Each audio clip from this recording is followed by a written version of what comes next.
Hai teman-teman, selamat datang di channel artikel YouTube. Channel pertama cerita Kenshin.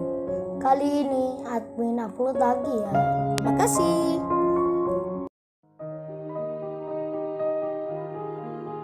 Kisah pemuda kaya, anak bos besar, pemilik 73 perusahaan, yang menjadi cleaning service. Episode 350, Iwan, yang saat ini pulang ke desa. Dalam perjalanan ke rumahnya, Iwan melewati suatu tempat, yang tak lain tanah warisan ayahnya. Dan di situ pula, ia juga melihat, tanah milik keluarganya itu, sudah dipasangi bendera, yang bertuliskan, tanda peringatan. Tulisan itu terbaca, bagi orang yang tidak berkepentingan, dilarang masuk ke sini. Tanah ini milik pengembang. Iwan yang melihat hal itu, ia pun tak terima, lalu menjadi emosi. Iwan pun turun dari motor ojeknya, yang sedang dinaikinya, dan tiba-tiba saja, dengan tangannya sendiri, tiang bendera itu dipatahkan. Nampak 3 yang dijatuhkan. Dan aksi Iwan itu pun, diketahui oleh seseorang, yang tak lain penjaga di sini. Pekerja dari pihak pengembang. Kemudian, tak menunggu lama, orang itu pun segera melaporkan akan perbuatan Iwan ke pihak atasannya. Dan yang telepon bicara, "Halo Pak, saya mau menginfokan. Ini tiba-tiba, ada seorang pemuda, di tempat saya berjaga saat ini, menjatuhkan bendera kita, tepat di tanah tengah-tengah. Apa perlu saya langsung menangkapnya? Memberinya pelajaran?" Yang ditelepon pun menjawab, "Kalau tidak terpaksa, itu jangan kamu lakukan Harmoko. Kan kamu sudah dipesan. Kerjamu cuman mengawasi, melaporkan yang mencurigakan. Lagian pula, itu tanah nggak bisa dibawa. Pemuda itu, hanya bisa merusak benderanya. Kita ini harus hati-hati. Untuk masalah kekerasan, apalagi, perusahaan sudah menang, dengan cara yang halus, dari semua warga di situ. Kita ini kerja pakai otak, bukan pakai otot. Nah untuk masalah itu, kamu cuman perlu rekam saja. Perbuatan orang yang merusak itu, kita nggak usah ikut campur. Tapi biar orang desa itu sendiri, tuan tanah suruhan, yang akan menangani." Yang menelpon itu pun menjawab, "Baik Pak, saya sudah mengerti. Ini pun kejadiannya, sudah saya rekam semua." Yang ditelepon pun menyahut, "Baguslah itu, kirimkan videonya segera, ke nomorku ini." Dan rekaman Iwan, yang lagi mematahkan bendera pengembang, diberikan ke atasannya. Sedang Iwan sendiri, ia melanjutkan jalannya lagi. Pak ojek pun lalu bicara, "Waduh Wan, itu nanti jadi masalah. Mereka pasti akan datang, untuk mencarimu. Bertanya ke warga desa, siapa yang merobohkan bendera perusahaan." Iwan pun lalu menjawab, "Biar saja itu Pak, nanti saya yang akan mengaku." Seenaknya saja, mereka itu, merampas tanah orang, dengan cara yang licik sekali. Tak lama berselang, Iwan pun sampai ke tempat tujuannya, lalu dilihat kampung desanya, yang kelihatan nampak sepi sekali. Iwan pun diberitahu oleh seseorang yang di situ. Orang tersebut bicara, "Ya gini Wan, kampung kita ini sudah tak bisa dihuni lagi. Semuanya kini miliknya orang lain.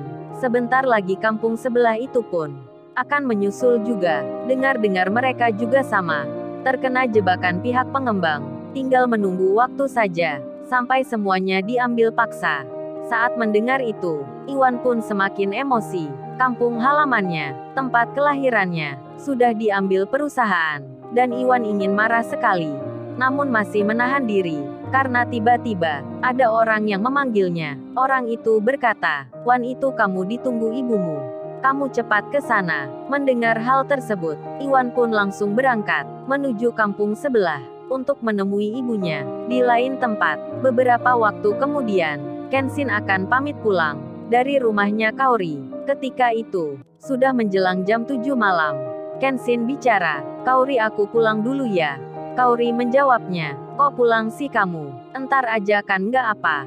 Kenshin menjawabnya, "Kan aku di sini udah dari tadi Kaori. Masa aku harus menginap? Kan ini belum waktunya." Sambil bicara itu, Kenshin tersenyum dengan melihat Kaori. Kaori yang mendengarnya, ia pun juga sama, tersenyum pula. Lantas Kaori bicara, "Iya sih Sai, benar itu. Tapi entar, kalau kita udah menikah, kamu mau kan tinggal di sini ya? Di rumahku ini." Kenshin menjawabnya. Ya tentulah Kaori. Emang tinggal di mana lagi? Aku menurut maumu saja.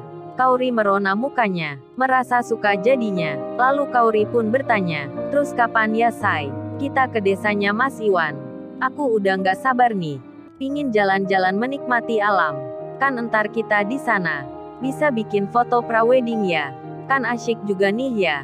Kalau kita foto bersama, pakai latar belakangnya alam. Kan itu jarang sekali Sai. Kenshin menjawabnya. Kamu Kaori, aku aja belum pernah berkunjung ke desanya Iwan. Belum tahu pula kondisinya. Masa kamu punya rencana mau buat foto itu? Gimana hayo? Kalau nggak ada pemandangan alamnya, kan sama saja di kota. Lagian Kaori, sepertinya aku punya firasat. Iwan sedang punya masalah, tapi dia nggak mau cerita. Kaori pun menyahut. Ya kalau gitu Sai, besok aja ya ke desanya Mas Iwan. Kenshin pun menjawab. Tapi kamu jangan ikut dulu ya Kaori. Aku aja sendiri yang ke tempatnya Iwan. Ingin lihat situasinya dulu. Kalau kondisinya dirasa aman, aku akan mengajak kamu. Kaori langsung menyahut. Nggak mau Sai aku. Kan kamu tadi udah bilang akan mengajakku. Malah kini berubah lagi. Kaori wajahnya cemberut. Seakan tak terima penjelasan Kenshin. Dan Kenshin pun bilang, bukan begitu Kaori. Aku merasa saja, di desanya Iwan, sedang ada hal yang tak baik. Iwan saja tadi tak sengaja minta didoakan. Berarti ada suatu kejadian. Aku ini sayang kamu Kaori. Khawatir tentang dirimu. Jadi aku lihat dulu aja ya kondisinya. Kalau baik-baik saja, baru aku hubungi kamu. Kaori malah menyahutnya. Kalau kamu khawatir tentang aku, apa juga nggak sebaliknya. Aku khawatir tentang kamu. Kalau di sana nggak aman, apa aku bisa tenang? Kamu Sai ada-ada aja. Pokoknya aku nggak mau. Aku tetap ikut juga. Kamu jangan pakai alasan lagi. Dan Kenshin tersenyum saja. Ia tak menjawab mengiyakan. Sementara itu, di malam yang sama ini, Iwan mendapat pesan dari ibunya. Ibunya itu bicara dalam bahasa Jawa. Le kowe, kue ra usah mikir tanah kui. Ra usah mikir no oma iku. Wes ikhlas no le, meneh yo onok balesane. Seng luwe apik maneh. Kowe wes ra usah nesu. Seng sabar ae yo le. Yang artinya, nak, kamu nggak usah mikir tanah itu. Nggak usah mikir rumah pula. Sudah diikhlaskan saja. Hari esok pasti ada balasannya. Yang lebih baik lagi, kamu nggak usah marah. Yang sabar saja ya nak. Iwan pun mendengar nasihat ibunya. Dan tuan tanah sendiri, yang ada di desa yang lain, saat ini ada di rumahnya. Dirinya mendapat kabar dari pihak pengembang properti. Tuan tanah itu mendapat kiriman video tentang Iwan yang merusak bendera. Seketika itu juga, dia langsung menjadi marah. Lantas langsung berkata pada beberapa anak buahnya yang saat ini menjaganya, menjadi bodyguardnya. Orang itu bicara, kurang ajar sekali anak ini. Masih bau kencur gini, sudah berani melawan orang besar. Hei Parto, lu lihat video ini, lu cari informasi, anak siapa ini? Besok kita akan ke sana untuk mencarinya. Kita akan beri pelajaran. Lalu, bagaimana kisah selanjutnya? Subscribe channel ini untuk episode berikutnya. Terima kasih. Jangan lupa ya guys, untuk kelanjutan ceritanya ada di channel Artikel YouTube. Jangan lupa subscribe ya guys. Dan tekan notifikasinya